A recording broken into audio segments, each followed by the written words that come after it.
In many important respects, the history of the United States is the history of the struggle of the American people against the banksters that wish to control their money. By the 1780s, with colonies still fighting for independence from the crown, the bankers will get their wish. In 1781, the United States is in financial turmoil.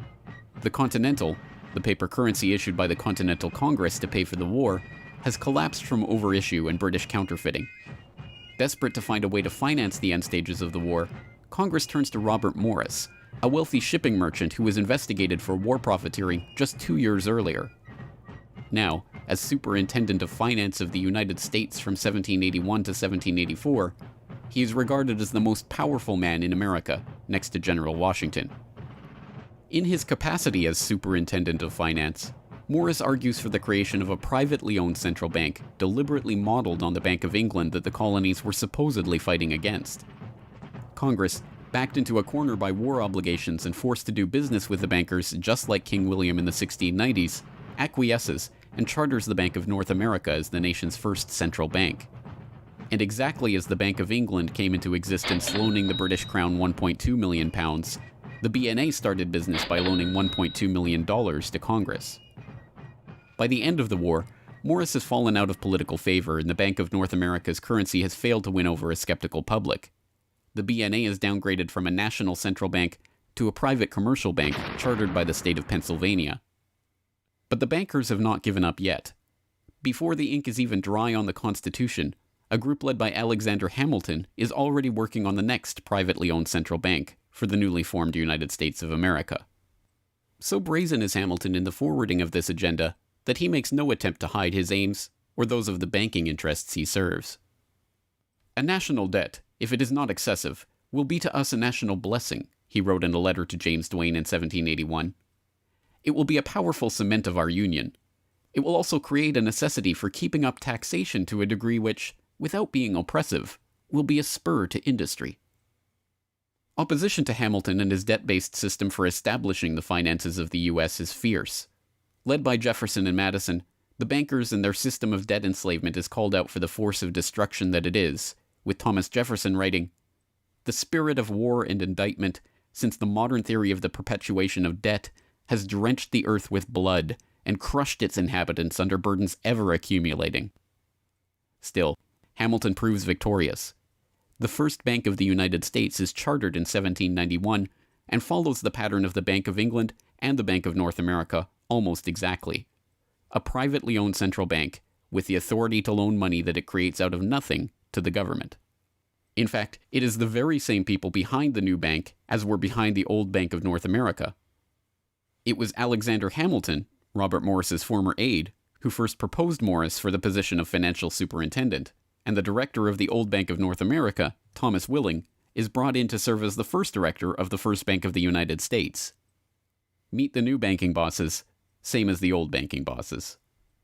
In the first 5 years of the bank's existence, the U.S. government borrows $8.2 million from the bank, and prices rise 72%. By 1795, when Hamilton leaves office, the incoming Treasury Secretary announces that the government needs even more money and sells off the government's meager 20% share in the bank, making it a fully private corporation. Once again, the U.S. economy is plundered while the private banking cartel laughs all the way to the bank that they created. By the time the bank's charter comes due for renewal in 1811, the tide has changed for the money interests behind the bank. Hamilton is dead, shot to death in a duel with Aaron Burr. The bank-supporting Federalist Party is out of power. The public are wary of foreign ownership of the central bank, and what's more, don't see the point of a central bank in time of peace.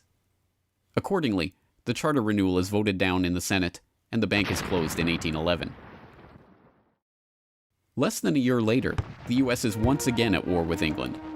After 2 years of bitter struggle, the public debt of the U.S. has nearly tripled from $45.2 million to $119.2 million. With trade at a standstill, prices soaring, inflation rising, and debt mounting, President Madison signs the charter for the creation of another central bank, the Second Bank of the United States, in 1816. Just like the two central banks before it, it is majority privately owned and is granted the power to loan money that it creates out of thin air to the government. The 20-year bank charter is due to expire in 1836, But still in his first term, President Andrew Jackson has already vowed to let it die prior to renewal. Believing that Jackson won't risk his chance for re-election in 1832 on the issue, the bankers forward a bill to renew the bank's charter in July of that year, 4 years ahead of schedule. Remarkably, Jackson vetoes the renewal charter and stakes his re-election on the people's support of his move. In his veto message, Jackson writes in no uncertain terms about his opposition to the bank. Whatever interest or influence, whether public or private, has given birth to this act, it cannot be found either in the wishes or necessities of the executive department, by which present action is deemed premature, and the powers conferred upon its agent not only unnecessary, but dangerous to the government and country. It is to be regretted that the rich and powerful too often bend the acts of government to their selfish purposes. If we cannot at once, in justice to interests vested under improvident legislation, make our government what it ought to be, we can at least take a stand against all new grants of monopolies and exclusive privileges, against any prostitution of our government to the advancement of the few at the expense of the many, and in favor of compromise and gradual reform in our code of laws and system of political economy. The people side with Jackson, and he's re-elected on the back of his slogan, "Jackson and no bank." The president makes good on his pledge. In 1833, he announces that the government will stop using the bank and will pay off its debt. The bankers retaliate in 1834 by staging a financial crisis and attempting to pin the blame on Jackson, but it's no use. On January 8, 1835, President Jackson succeeds in paying off the debt, and for the first and only time in its history, the United States is free from the debt chain of the bankers. In 1836, the Second Bank of the United States charter expires, and the bank loses its status as America's central bank. It is 77 years before the bankers can regain the jewel in their crown. Man, Andrew Jackson is a great guy because it said on Andrew Jackson's tombstone, "I killed the bank." That's what he literally had engraved upon his tombstone. Because from the beginning of our nation's history, the central bankers wanted to enslave us through a national, central bank. And there were two central banks before our current central bank, the Federal Reserve, which is from 1913.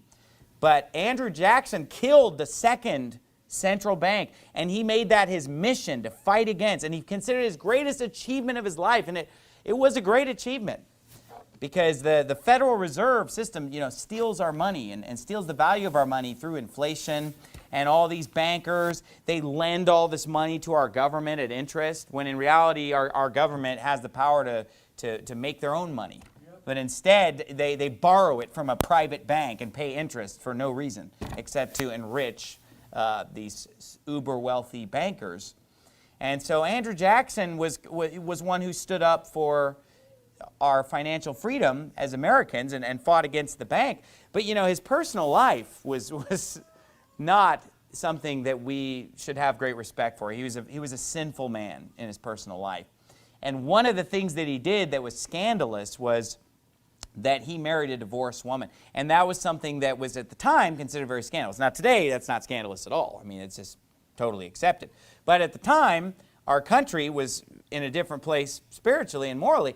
But not only did he marry a divorced woman, but then it came out that when he married her, the paperwork on her divorce had not technically gone through, which meant that legally, for some months, she was married to two husbands at the same time on paper legally. So this was a horrific scandal in those days, and people were really upset about it. And right before Andrew Jackson was inaugurated, his wife died right before he was inaugurated. And people said, God has struck down his wife so that the White House would not be corrupted with this whorish woman. I mean, that's what people said, because they said, this woman who's married to two husbands. This, I forget what they called her. I don't know if it would be bigamy, since gami sounds like the Greek word for woman, or I guess marriage, so yeah. So bigamy, they called her, this bigamist or whatever, because she's married to two husbands and everything. But today, stuff like that, I mean, people wouldn't even bat an eye at that. People didn't even bat an eye about, Ronald Reagan being divorced and remarried and stuff. It didn't even matter at that point. But then the presidents now have to take it to a new level, where they're just committing adultery in the White House office with young Jewish interns named Monica Lewinsky or whatever. and you know, who knows what our current president is doing.